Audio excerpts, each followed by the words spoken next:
करने न्यूमेरिकल्स कर लिए कितने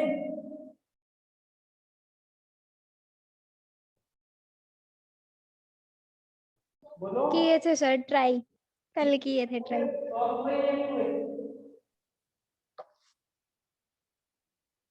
देखो पहला फॉर्मूला हमारा था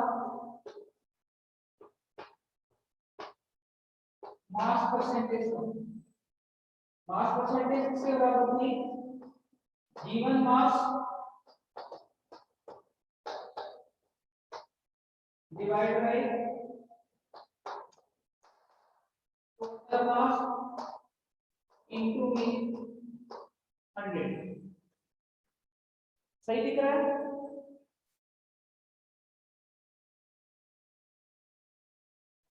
यस सर। उल्टा तो नहीं दिख रहा? हाँ जी सर, दिख रहा है। सीधा दिख रहा है?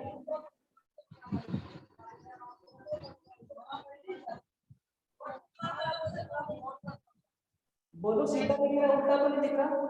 सर सही है, ओके फाइन है। क्वेश्चन का एग्जांपल है, मान लो हमारे पास क्या है NH3, ठीक है। NH3 का बताओ, कहते हैं कि नाइट्रोजन की मास परसेंटेज क्या है और हाइड्रोजन की मास परसेंटेज क्या है, अगर हमें लिखा हो तो देखो अगर नाइट्रोजन का मास कितना होता है 14 प्लस 3 into 1 हाइड्रोजन का टोटल मास कितना हो गया 17 हो गया।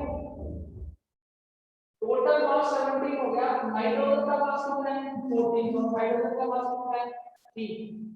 तो अगर मैं मास परसेंटेज किसकी निकालूं, मास परसेंटेज ऑफ नाइट्रोजन इसकी बराबर आएगी mass of nitrogen divide by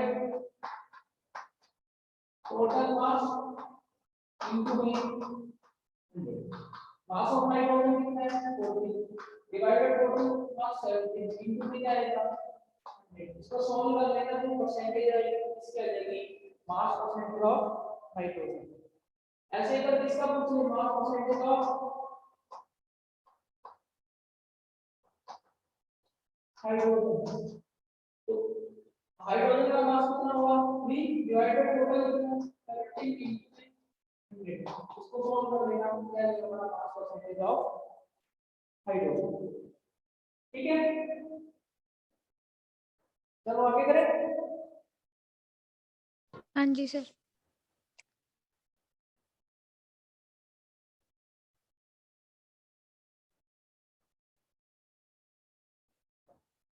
दूसरा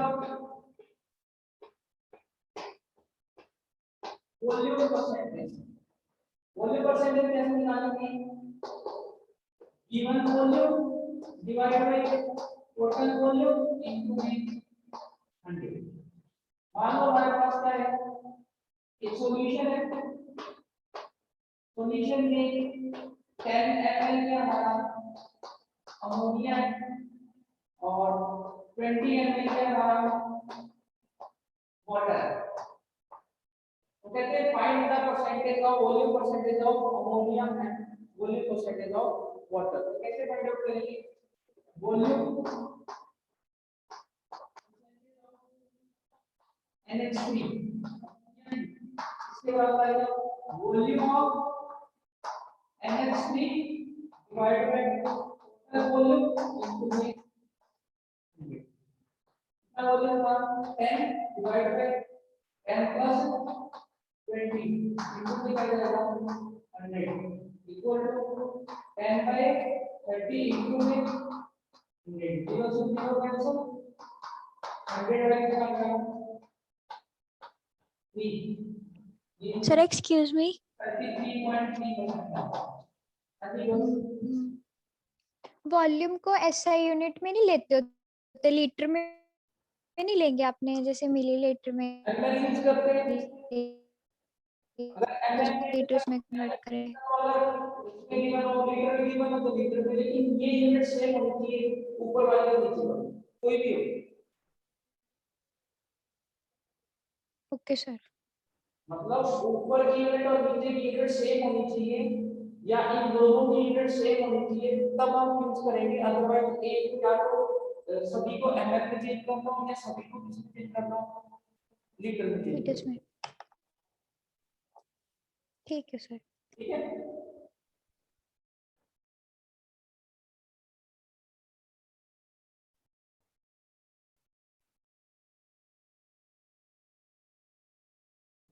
थर्ड फॉर्मूला किसका था? स्ट्रेंथ का।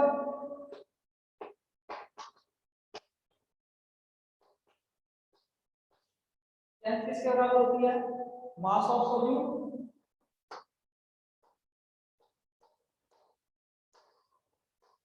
Divide by volume of solution litres में। हम स्ट्रेंथ निकालना सीखेंगे, टाइट्रेशन करेंगे।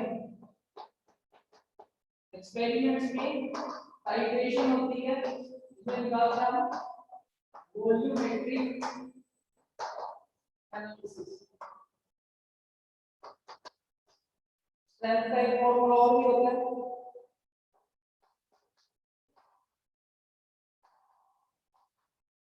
मोलैरिटी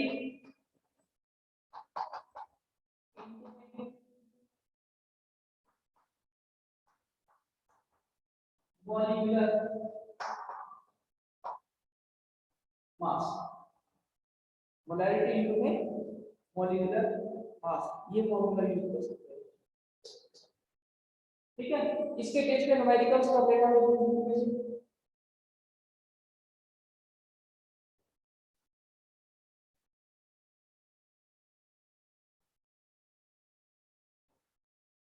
नेक्स्ट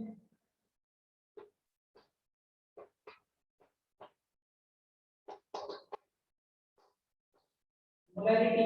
मोलैरिटी किसके बराबर होती है? Number of moles divide by volume of solution litres. Moles किसके बराबर होते हैं?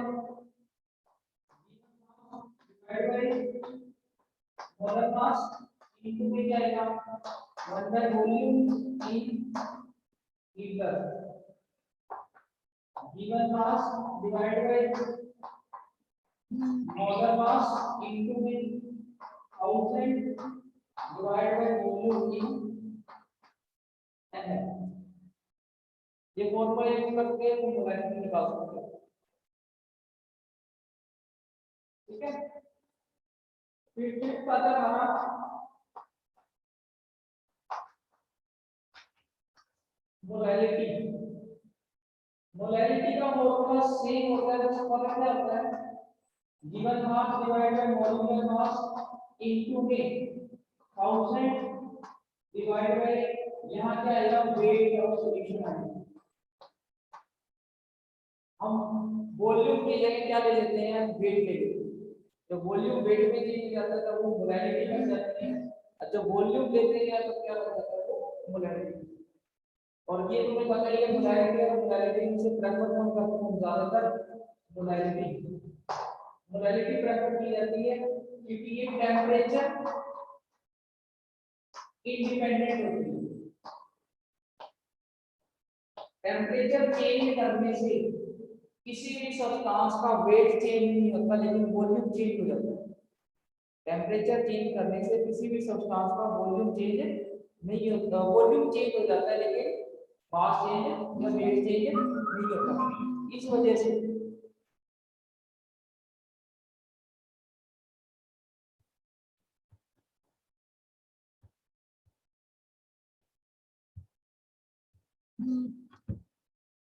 किसी भी सब्सटेंस का टेंपरेचर चेंज करने से वेट चेंज नहीं होता, लेकिन क्या वेट हो जाता है?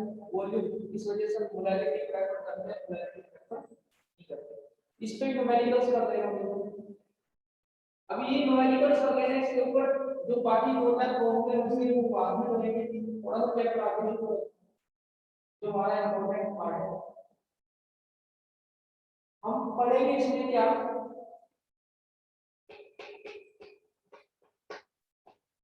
Factors affecting solubility of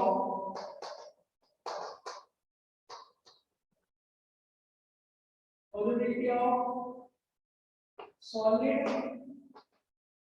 and gas in liquid. Solubility of factors affecting solubility of a solid or gas in a liquid. अगर किसी भी solid या liquid को किसी solid या gas को liquid में dissolve करते हैं तो कौन से factors affect करते हैं वो पढ़ेंगे, ठीक है। तो सबसे पहला क्वेश्चन ये कहता है कि व्हाट इज solubility। solubility क्या होती है? solubility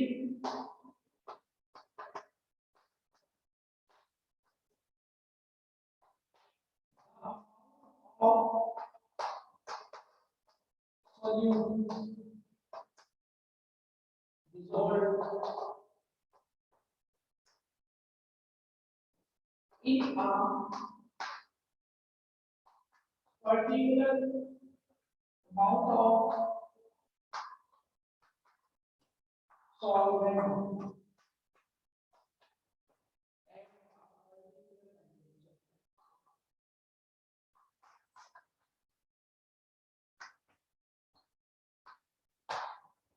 एक किसी भी गिवन टेम्परेचर के ऊपर जब किसी भी सॉल्वेंट के अंदर पर्टिकुलर अमाउंट है सॉल्वेंट का, उस पर्टिकुलर अमाउंट सॉल्वेंट में कितना सोल्यूट डिसॉल्व हो सकता है to prepare a saturated solution. Saturated solution prepare करने के लिए किसी भी टेम्परेचर पे एक पर्टिकुलर अमाउंट ऑफ सॉल्वेंट में कितना सोल्यूट डिसॉल्व हो गया, समझ आई कि पर्टिकुलर टेम्परेचर पे एक सैचुरेटेड सॉल्यूशन बनाना है और एक फिक्स अमाउंट होगा सॉल्वेंट का, उसके अंदर जितना सोल्यूट डिसॉल्व हो जाएगा उसे क्या कहेंगे, इसकी सोल्यूबिलिटी कहेंगे। और टेम्परेचर के साथ साथ सोल्यूबिलिटी चेंज होगी, क्यों? क्योंकि अगर टेम्परेचर चेंज होता है तो उसका वॉल्यूम चेंज होगा, सॉल्वेंट का वॉल्यूम चेंज होने से उसकी सोल्यूबिलिटी चेंज होगी। तो फिक्स टेम्परेचर रखना है, सैचुरेटेड सॉल्यूशन बनाना है, उसमें जितना भी अमाउंट सोल्यूट का डिसॉल्व होगा वो उसकी सोल्यूबिलिटी, ठीक है। तो बात आती है फैक्टर्स, कौन से फैक्टर्स अफेक्ट करते हैं सोल्यूबिलिटी को, कौन से फैक्टर्स अफेक्ट करते हैं सोल्यूबिलिटी को। पहला फैक्टर था किसमें पढ़ेंगे, सॉलिड को लिक्विड में डिसॉल्व, इसको सॉलिड को डिसॉल्व करेंगे किसमें, लिक्विड में। तो पहला है हमारा नेचर। नेचर में क्या आएगा, लाइक डिसॉल्व कि पोलर पोलर में डिसॉल्व होगा, non polar non polar, like dissolve like polar polar में डिसॉल्व होगा और नॉन पोलर नॉन पोलर। तो सीधा सही है। दूसरा क्या आता है, टेम्परेचर। क्या होता है, टेम्परेचर। अब टेम्परेचर पे कैसे डिपेंड करेगा, अगर किसी भी सॉल्वेंट को क्या करना है, हीट करना, हीट करने से सॉल्वेंट क्या होगा, एक्सपैंड होगा। सॉल्वेंट जब एक्सपैंड होगा तब उसकी सोल्यूबिलिटी क्या हो जाएगी, इंक्रीज हो जाएगी। तो जैसे ही किसी सॉल्वेंट के ऊपर टेम्परेचर का इफेक्ट आएगा तो टेम्परेचर इंक्रीज करने से सोल्यूबिलिटी क्या होगी, इंक्रीज। टेम्परेचर डिक्रीज करने से सोल्यूबिलिटी क्या होगी, हमने सुना ही है कि ठंडे पानी में चीनी जल्दी से नहीं घुलती लेकिन गर्म पानी में चीनी जल्दी से घुल जाती है। उसका रीजन यही है कि टेम्परेचर ज्यादा होने की वजह से सॉल्वेंट एक्सपैंड हो जाता है, वॉल्यूम बढ़ जाता है, इससे उसकी सॉल्युबिलिटी बढ़ जाती है। और अगर टेम्परेचर डिक्रीज कर दूंगा तो उसका वॉल्यूम एक्सपैंड नहीं होगा, इस वजह से उसकी सॉल्युबिलिटी क्या होगी, डिक्रीज होगी, ठीक है। थर्ड आता है हमारा प्रेशर।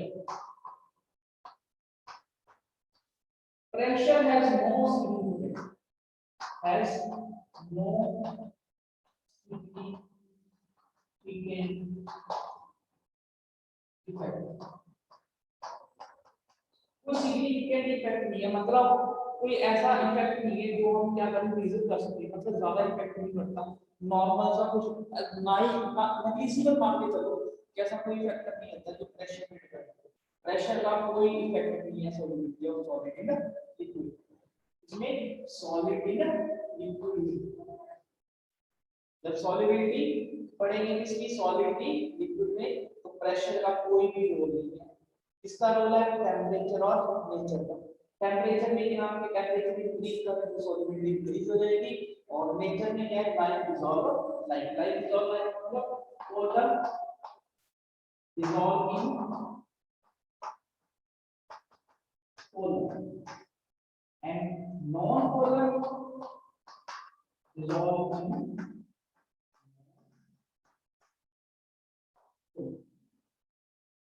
ठीक है, एक बार इसको पढ़ लो, अगर कोई डाउट है तो